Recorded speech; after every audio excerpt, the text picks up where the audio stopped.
दासानुदास मैं विद्यारत्ननाथ द्वारा से श्री जी के धाम से कीर्तनों के विषय में विशेष क्रम के अंतर्गत व्रतचर्या यानी जो गोपीजन है उन्होंने व्रत किया है कि ठाकुर जी हमारे स्वामी बने, पति बने, तो उसको व्रत को धारण करने के लिए प्रातःकाल श्री यमुना जी में स्नान करने जा रहे हैं, उसका वर्णन कर रहे हैं। बहुत सुंदर वर्णन परमानंद दास जी ने इस व्रताचरण यानी कात्यायनी को मनाने के लिए, सूर्य को बनाने के लिए ये कह रहे हैं, उनसे मांग रहे हैं कि हमें ठाकुर जी ही प्राप्त हो गए। बहुत सुंदर पद है ये। कार्तिक सुद पूनम से मक्सर सुद पूनम तक एकदम चालू रहता है। रामकली राग है। हरि यस गावत चली ब्रज सुंदरी नदी यमुना के तीर, लोचन लोल बाह जोटी सब श्रवणन जल के बीर,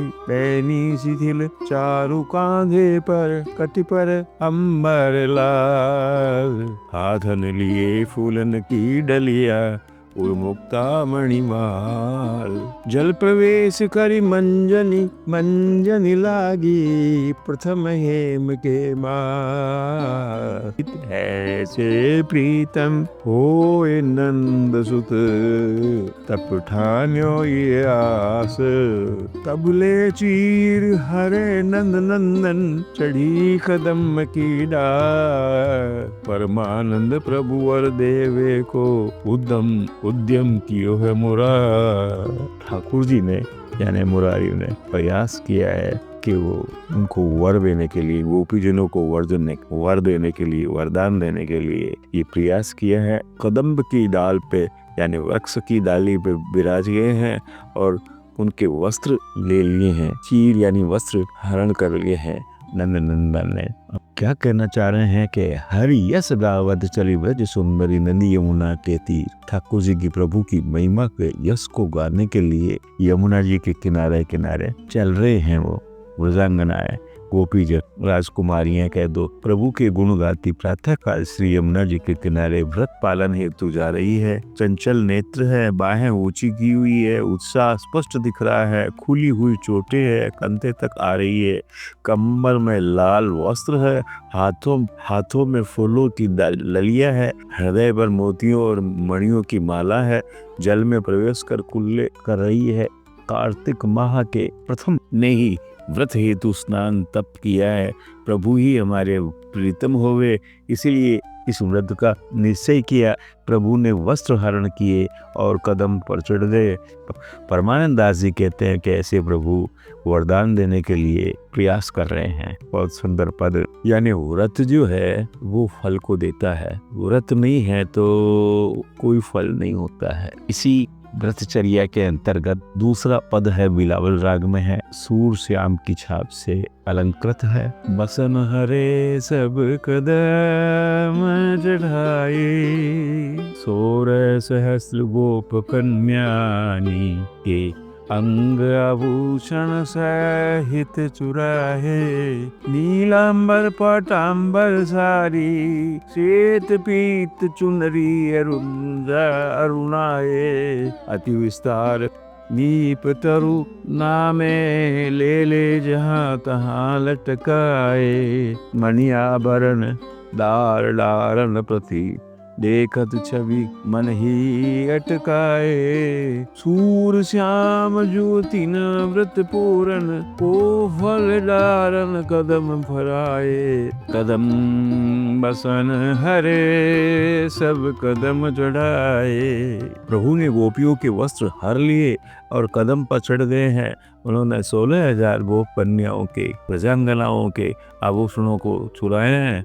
नील वस्त्र, दुपट्टे, साड़ियाँ, श्वेत, पीले और लाल रंग की चुनरियां थी। उन्हें उठा कर उस विशाल कदम के पेड़ पर ले जाकर इधर उधर लटका दिए हैं।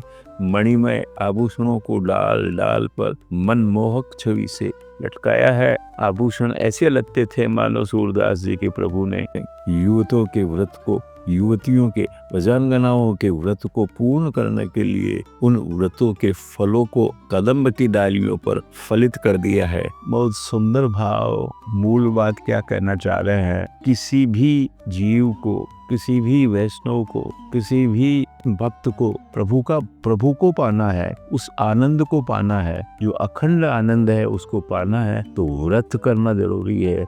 उसका नियम पूर्वक उसको उसी दिशा में बढ़ना है, तो निश्चित रूप से वो आनंद हृदय में उतर सकता है। ये संभव है। इसलिए ये व्रतचर्या के पदों का क्रम यही लिखा है। व्रतचर्या के क्रम में विभास आ गई है। अति तप करती घोष कुमारी, कृष्णपति हम तुरत ही पावे, काम आतुर नारी।